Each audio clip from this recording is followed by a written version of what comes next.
When my wife told me we were expecting a baby, I repeated the same comforting line I'd heard all my life. America has the best healthcare in the world for childbirth. Then I decided to actually look up the numbers. And suddenly, that familiar sense of confidence vanished. Our maternal mortality rate wasn't just bad. It was behind countries most Americans never even think about. Nations like Norway lose virtually no mothers at all. Switzerland's rate is almost non-existent. Even places we tend to assume we outperform were doing better than us. And the statistics for black women? They were devastating. My wife is black, which made the data hit like a punch to the chest. In that moment, it felt like giving birth here wasn't an act of safety at all, but a gamble. We even started talking about going abroad just so our child could enter the world in a system designed to keep mothers alive. When I shared what I'd found online, strangers attacked me, calling me ungrateful and unpatriotic. But I wasn't trying to tear the country down. I was scared. How could the nation that spends the most on healthcare deliver outcomes this poor? That's not a debate. That's arithmetic. And numbers don't care about feelings. A coworker insisted our infant mortality rate was the best. Another quick search proved how wrong that was. Japan's rate is dramatically lower. Eastern European countries people love to mock were outperforming us. Some states had numbers comparable to developing nations. Others, even at their best, barely matched average European levels. The pattern kept repeating itself. Life expectancy, lower than nearly every other developed country. Spending, higher than anyone else. Results, worse across the board, especially for Black and Native American communities. My dad refused to believe our infrastructure was in trouble. He still thought we were living in the golden age of American engineering. But the engineering report cards told a different story. Roads falling apart, bridges needing repair, water systems older than he is. Flint wasn't an exception. It was a warning sign. And when he ran out of counter-arguments, he just went quiet. Then came the national debt, personal debt, state debt, all climbing with no signs of slowing down. The numbers didn't paint a picture of prosperity. They painted a picture of people surviving on borrowed money while pretending everything is fine. When one of my European friends visited, she couldn't believe how many potholes we dodged just driving to the grocery store. We couldn't fix them, I said. But aren't you the richest country in the world? She asked. She showed me photos of spotless trains, clean public transit, smooth highways back home.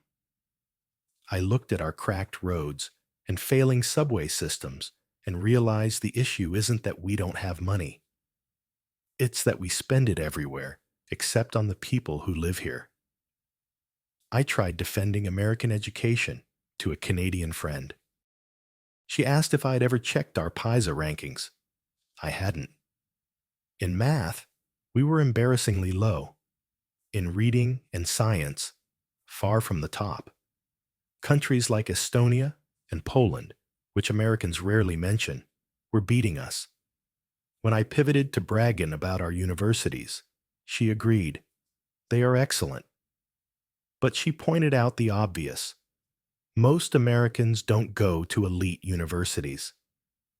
They go through K-12 schools that are drastically unequal depending on where you grow up.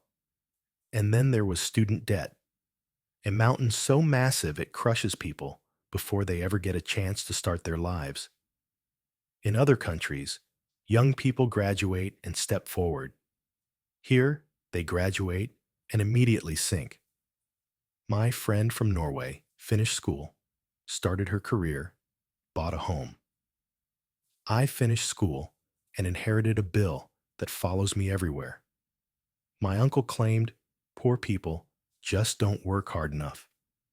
But the data showed that most welfare recipients who can work do work, often for corporations that pay wages so low, taxpayers end up subsidizing them.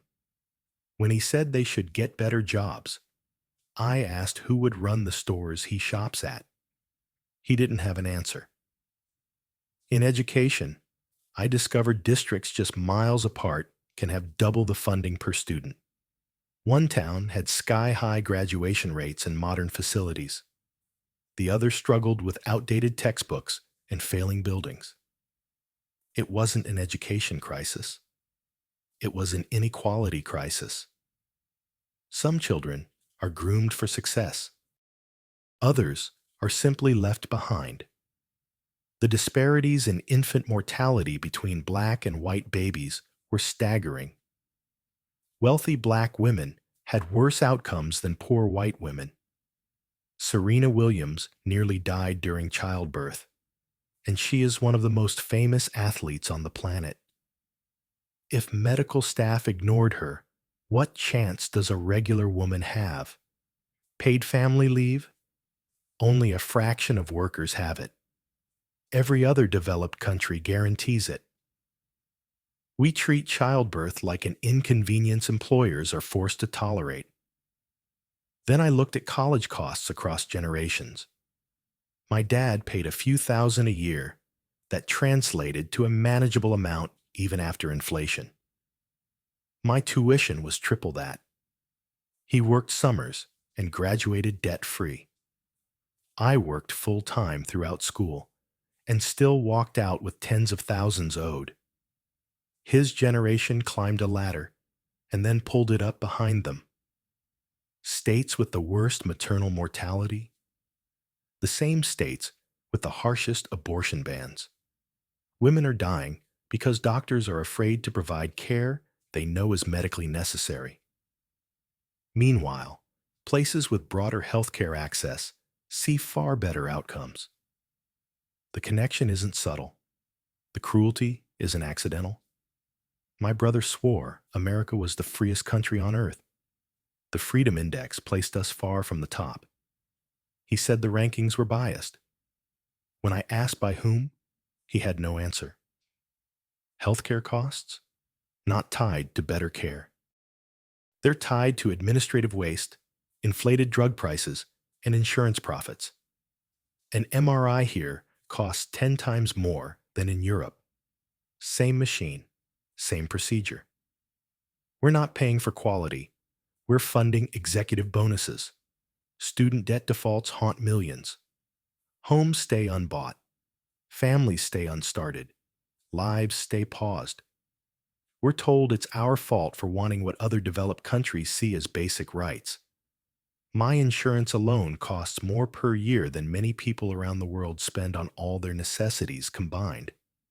Before it covers anything, I'm already thousands of dollars in.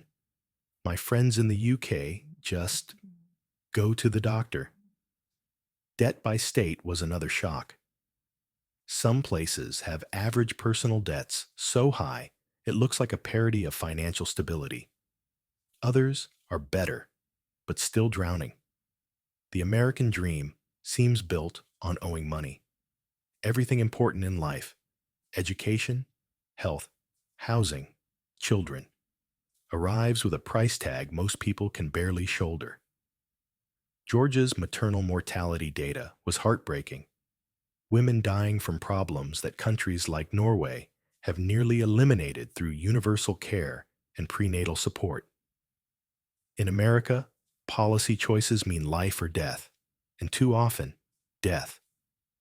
We spend almost 18% of our GDP on healthcare, nearly double the average among developed nations. Yet we die younger, lose more infants, and watch mothers suffer preventable complications. It's not underfunding, it's misallocation. It's a system designed to profit, not to heal. State debt, broken promises to public workers, collapsing schools. It all revealed a pattern. We made commitments we never intended to fund and now pretend we're shocked by the fallout. My aunt insisted America is the land of opportunity. But the data on social mobility told a different story. Scandinavia, Canada, places Americans rarely compare themselves with, offer far greater chances for a poor child to rise. In the US, being born into poverty often means staying there. When I asked her why she was so certain America was better, she simply repeated the phrase she'd heard her whole life. Because that's what we've always been told. And maybe that's the core of everything I learned. We don't believe we're exceptional because the evidence says so. We believe it because we were taught to stop asking questions.